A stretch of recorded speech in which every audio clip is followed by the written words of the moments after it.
We're not a cult. We're still individuals very much.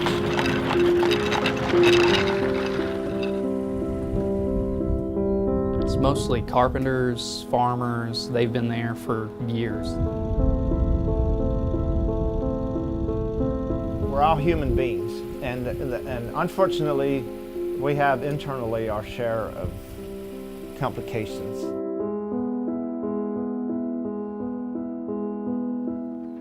A community called to stay closed.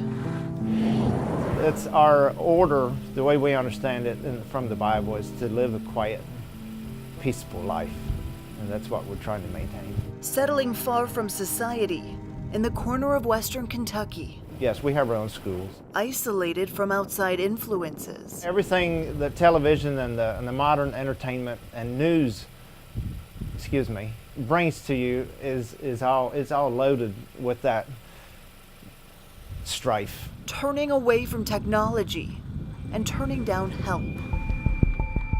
If there's crime within the community, it's something that they keep inside. They very rarely call for us. I'm John McGee. I'm a sergeant with Kentucky State Police assigned to Post 2, Madisonville. I'm the investigation sergeant. I've been reviewing the murder case of Amos Yoder that initiated with the robbery of him and his wife. Familiar with Amish culture, this detective knew the Yoder case could be tricky. So he started simple, finding the facts. June 28th of 2015, we were asked to assist the Todd County Sheriff's Office with a murder investigation. A man and his wife at home. It was 2 a.m. Both victims were asleep, and they were awakened by the perpetrator standing over the top of them, yelling and demanding money. 75-year-old Marjorie Yoder and her husband, 79-year-old Amos, were bound and badly beaten. You know, that just tells me that the perpetrators that are involved in this hold no boundaries whenever it comes to violent crime. It takes a special kind of offender to harm someone that cannot protect themselves. Amos couldn't be saved, but Marjorie lived. They could hear Miss Yoder yelling for help, and then that's when the family member located them inside the bedroom. Family finding her hours after the attack. But going back and listening to some of the interviews, you can tell that Miss Yoder was under a lot of stress. She was in the hospital whenever they conducted the interviews. She was in a lot of pain. She said she didn't recognize the person or the voice, but they was dressed in black. A figure in the night, that's all she could say. So detectives dug deeper, finding a motive that matched the mystery. Mr. Yoder was known throughout the community as being a successful businessman. I think that they was looking for money, and they thought that this residence would be quick cash for the perpetrators. Investigators think the killer knew the Yoders and possibly even the home. We are not for sure how much money was taken.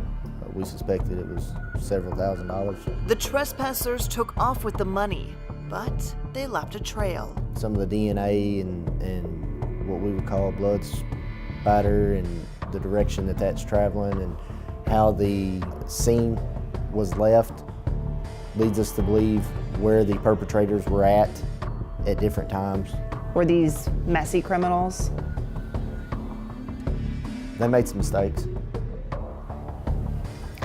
Mistakes that are going to work in your favor? I believe so. Evidence left behind used to piece together the crime, starting with the door. The residence was usually kept secure throughout the night, but whenever the family members arrived at the residence, the door to what they referred to as the washroom was located, and it was standing open.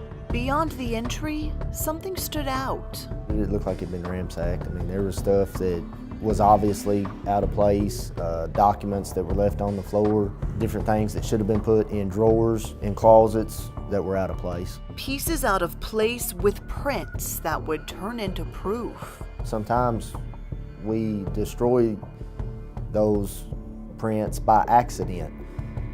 In this particular case, the crime lab sent a team to the Yoder residence to help us process and develop prints on scene to help eliminate the possibility of us destroying those fingerprints in the process of recovering them. So many prints developed in detail. Detectives say they're running them through the system right now.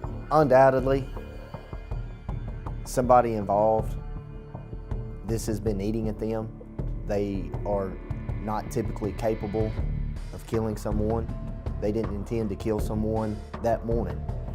And I believe that over the last 3.5 years, they've struggled with the crime that they committed. And to that person, we want to hear their side.